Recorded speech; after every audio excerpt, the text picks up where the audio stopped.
Hi, so I'm getting infusion, uh, like a bunch of fluids there. Anyway, I just got back from a three week trip to Australia. I was in Tasmania visiting a friend there. She put me up for 3 weeks. Oh my gosh, thank you so much. That's such a long time to have a house guest. It's crazy. I have tons of footage. I'm eager to show people, but more importantly, I'm eager to explain how I was able to make this trip with stage 4 cancer on chemotherapy.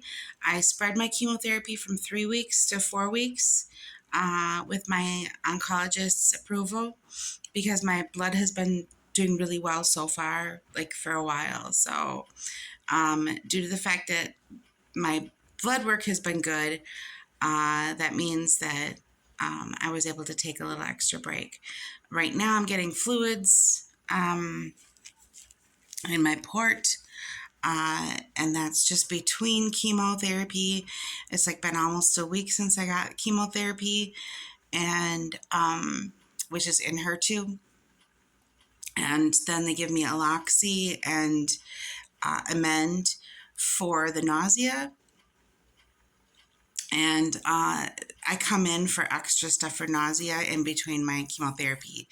And then, so one of my big tips if you're going to be traveling and you have cancer, especially if you have bone mets, is to sign up right away, ask for their wheelchair service, and they'll get you through your airports from one gate to the next as fast as you need to go. And I think that that really helped me get from one gate to the other between my flights so that I didn't miss any flights.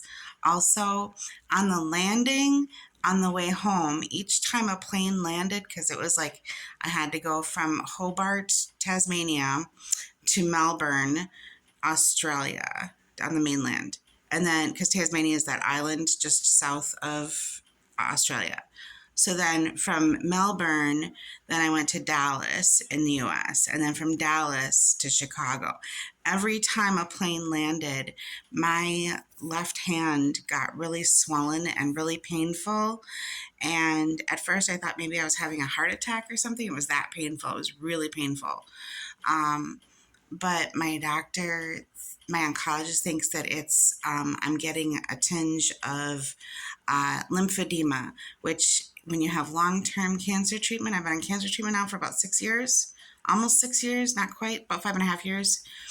Um, so lymphedema is a thing that can happen with your lymph nodes, and my original OG tumor is right about here, right next to my lymph nodes in my armpit, and so those lymph nodes sometimes act kind of funny, and it seems as if maybe they're. I'm sorry, it's on the left side. I showed you all that stuff on the right side, but it's on the left. So anyway, my lymphedema, um, or if I have lymphedema, it's been affecting me when I lay on my left side. I can only lay on my right side without my left hand going numb. And these two fingers seem to be the most painful. They go numb, like painfully numb. And so those are signs of lymphedema. Lymphedema typically only affects one limb at a time or one side at a time. And had it been both my hands, they might think it's something else. But because it was just one hand, um, and it was just when the cabin pressure was changing on landing, it didn't happen on takeoff. It only happened on landing. I don't know why. But if you have any ideas, please feel free to leave a comment. Um, I'd be curious to know. But anyway, I saw so many great things, and I'll be releasing more of my footage in the coming weeks because I just did so many different things. It's hard to get it all into one video. So I'm going to try to put out a few videos with all the fun that I had. But I trekked through a cold rainforest. I explored a cave that had over 500, like 500 stairs, not just stops, but stairs. Um, And I did, we went on like a 3 hour cruise in the Tasman Sea, and I got to see some dolphins and some seals, and I got to feed a kangaroo with my bare hand. And yeah, I got to do lots of fun stuff. So I really appreciate my friend Takela for helping me make make that trip come true. It's a trip of a lifetime I've been wanting to do for most of my life, most of my adult life. I've been wanting, well, even in my childhood, I wanted to go to Australia. So this was a really fulfilling thing. I got to see cockatoos, just wild cockatoos flying around their natural habitat. Um, and I got to meet her dad. That was really special. I really, really loved meeting her dad. He is like a true bushman out in the Australian bush where the roads, it just runs out of road. And he needed to come and pick us up with his truck because I don't even think there's cell service out that far. I don't know. But he's an amazing guy, and he has this little wallaby that comes up to the door to get fed and begs for food, and he can call the crows, and he's just such a nature guy, and it's just such an honor to meet him. And uh, the island itself of Tasmania has a lot of really sad history. It was a penal colony, and that meant women and even sometimes their children were shipped to the island, or shipped to Australia. And the indigenous people that were there, a lot of their children were stolen from them. So there's a lot of really sad history to it too. But I got to see some amazing things. I got to shop at Salamanca Market. I got to buy some serpentine with stick tight in it, stitch tight. I believe it's like a purple stone inside of a green stone. It's very cool looking. And I was able to see so many things. I even got to see a Tasmanian devil. Um, so yeah, just really exciting stuff. Probably a once in a lifetime trip. I'm really pulling myself back together after this trip. It was a lot. If I'm being honest, it was a lot. But I got to meet some of my friends' friends, and they were lovely women, lovely people in Tasmania. Almost everyone I met there was just a gem, just a wonderful, wonderful treat to meet everybody there pretty much. And I had such a good time. I would love to plan it again, but like I said, it was kind of a trip of a lifetime. I went business class because I was afraid that I was going to get sick. So I flew a little above my means. But I recommend that to anybody with cancer who's traveling.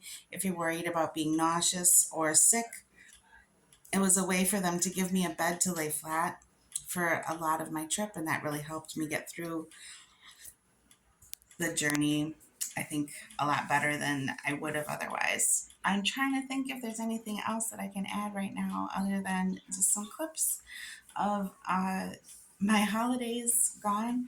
I was there over Christmas and New Year. This was a really important New Year to me because, when you're diagnosed with stage 4 breast cancer, there's a worldwide average statistic of about 3 to 5 years that you live past your diagnosis. This was year 6, the beginning of year 6. So that's a big milestone for me. I've outlived, I guess the expectation that I first came into this with. So that's a big milestone for me.